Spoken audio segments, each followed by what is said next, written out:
the Global Energy Leaders Podcast, episode 14. Welcome to the Global Energy Leaders Podcast, powered by R Squared Global.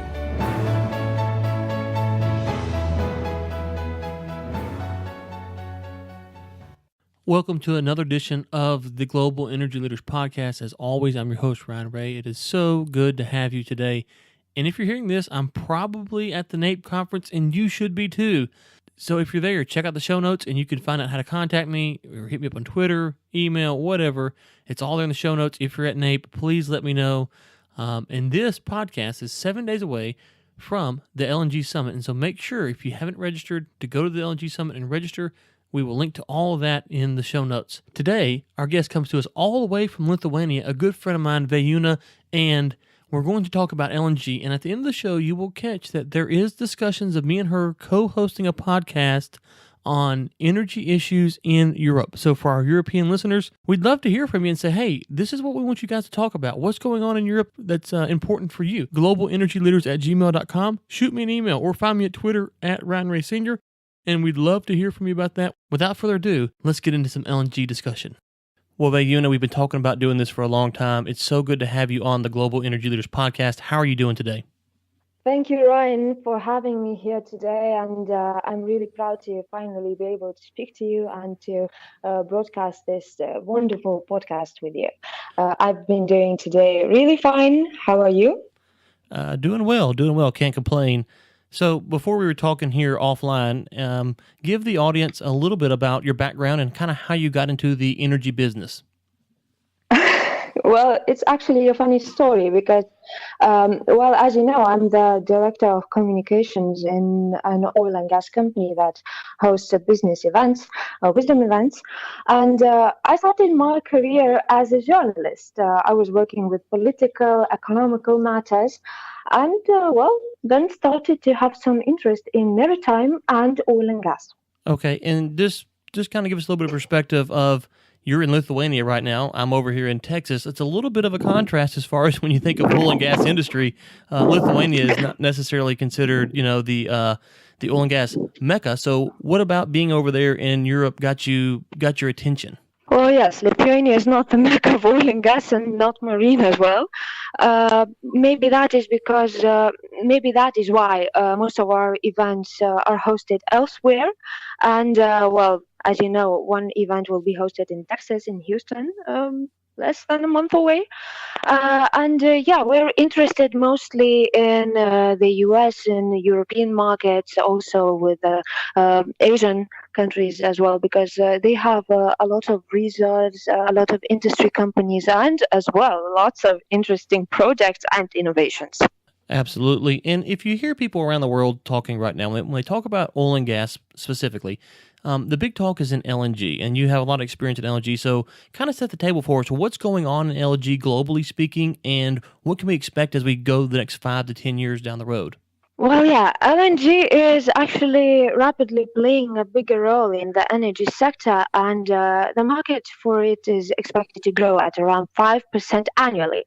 And, my companies that I am working with predicted that by 2020, the market will have expanded by 50%. That is a huge amount. Seriously, the number is amazing.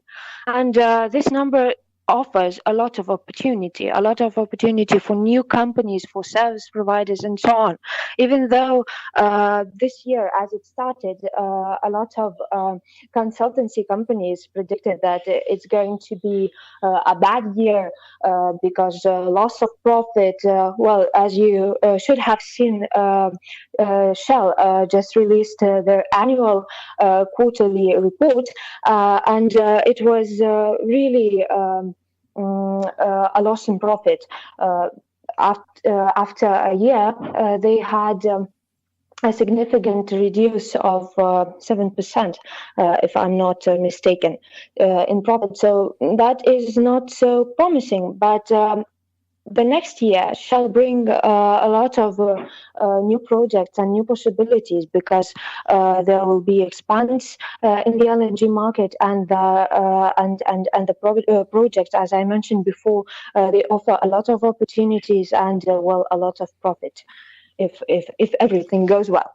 And you should have known, as I mentioned before when we were talking before the podcast, that this year we'll start a new wave of projects, oil and gas projects in Nigeria, in Russia, Turkey, Kazakhstan, and so on. And there are a lot of money involved, a lot of people, a lot of innovations. So I do believe that this year will be better than expected, and that it will bring good things and not misfortune, and not as expected in those analysis and things that we were talking about in February and January.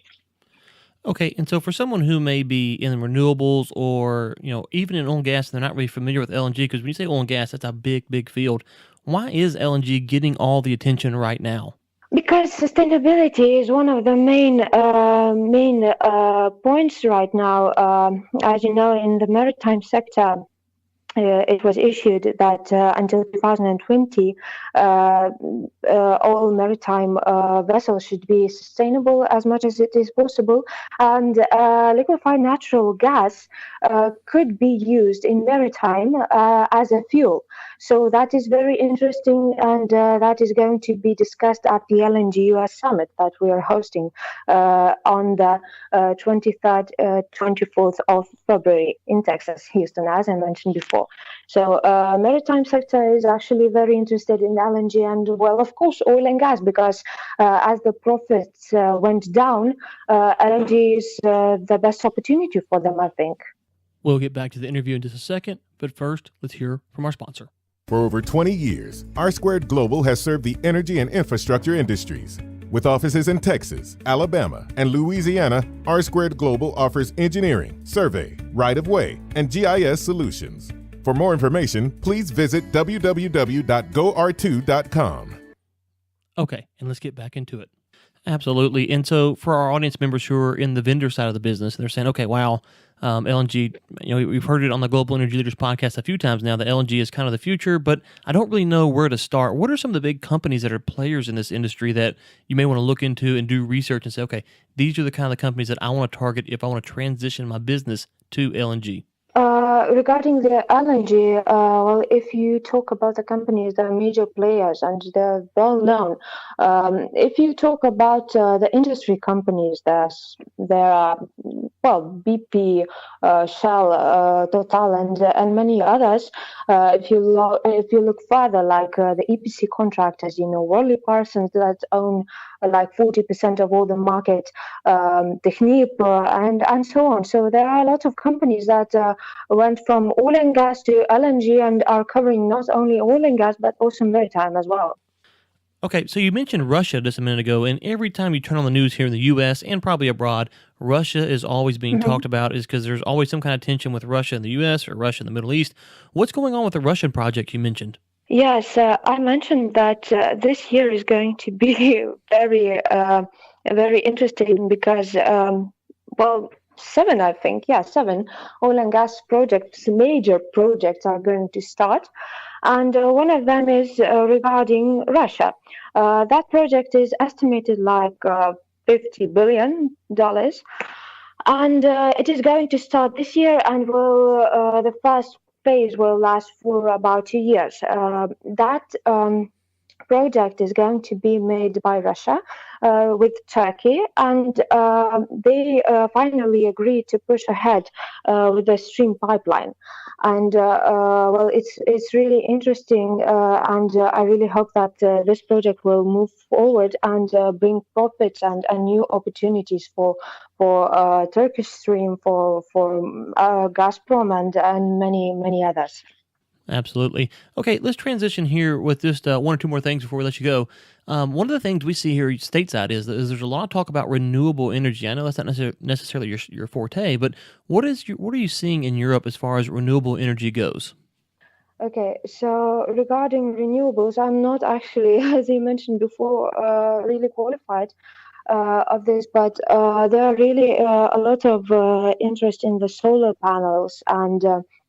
As I mentioned before, LNG is even considered as a renewable, but well, if we look at the power at the windmills and so on, it's not that usual type of renewable. But as a professional working in oil and gas and maritime, I would still consider LNG because it is more sustainable and it offers a lot of possibilities for the oil and gas industry to be a lot greener and to care more about the environment and the people. Okay, great. So I want to let everybody go with this kind of note and just kind of make a quick announcement here is that a couple things. One, you will be, as you mentioned, at the LNG US Summit here by the time this podcast is released, 7 days. And so that will be in Houston, Texas, and we will link to that in the show notes so they can come and meet yourself and meet me there. We'll all be there. Also, we talked about and have been talking about, and I think we can now actually release it, that we are going to be doing a energy-based show for Europe. And so we're going to have a show where we talk about European energy issues and how the politics and everything that's involved with energy in Europe. And we're working on that, and we're kind of excited about it. Wouldn't you agree? Yes, I am really excited as you, Ryan. And as I mentioned before, the LNG US Summit that is going to be held on the 23rd, 24th of February in Houston, Texas is going to be a blast because, well, it's an exceptional business platform that unifies industry leaders from around the globe. And this business event is, well, flawlessly executed and though allows to discuss significant industry problems and establish valuable connections with skilled professionals from major companies. So it's a great opportunity to come to listen to great speakers like Oliver Tuckerman that I mentioned before, Paul Sullivan from Worley Parsons, and many more exceptional people, and maybe to meet them even in person. So it's a good opportunity. Visit our website, lng-usc.com, and find out more. And well, as you mentioned, news about Europe, about energy sector in Europe will be brought by us later on. Absolutely. And you will be posting periodic blogs on globalenergymedia.com as well. So we look forward to that. Look forward to meeting you here in just as this podcast is released 7 short days, and hope that plenty of the audience decides to show up and gets to learn a lot of valuable education from this summit. I'm excited about it. And there's a lot of top industry leaders that are going to be there. And so look forward to seeing you in just a few weeks. And thank you again for coming on. Thank you, Ryan, for having me. And thank you for listening. Okay, and so great talk today. Thanks, Vejuna, so much for coming on. Really enjoyed the discussion about LNG. Guys, if you're not in the LNG business, you need to look at how can you enter that market space right now. There's a lot of positive talk there. There's a lot of long-term talk there, which are the two things that you want to hear in this kind of industry. For someone like myself, who is in the consulting side and not on the company side, we're always looking, how do we be opportunistic? And so LNG is definitely one of those marketplaces that we want to get into. Also, there's opportunities around the world in this market. So we need to take a look at that and say, how can we be opportunistic in different parts of the world, stateside and abroad? So keep all that in mind. Again, if you haven't registered for the LNG Summit, we will link to that in the show notes so you can have your opportunity to be there. I'd love to meet with you if you come. And so email me your thoughts. Is LNG the future that everybody says it is? globalenergyleaders@gmail.com. I'd love to hear your thoughts. And next week, Gregory Zuckerman comes on to talk about the book, The Frackers. This book is amazing. I can't recommend it enough. I gave it to a friend the other day, and he said, Ryan, it was great. It was everything you said. I read it in 2 days. And that's just the kind of book it is. So if you've been in oil and gas for the past 10 to 15 years, this book is for you. He will come on and talk about the book. We are giving away that book this month. All you have to do is leave a written review in iTunes. Simple as that. And you will have a chance to win this book. Guys, thank you so much for tuning in. And until next time, keep climbing. Thanks for listening to the Global Energy Leaders Podcast, powered by R Squared Global.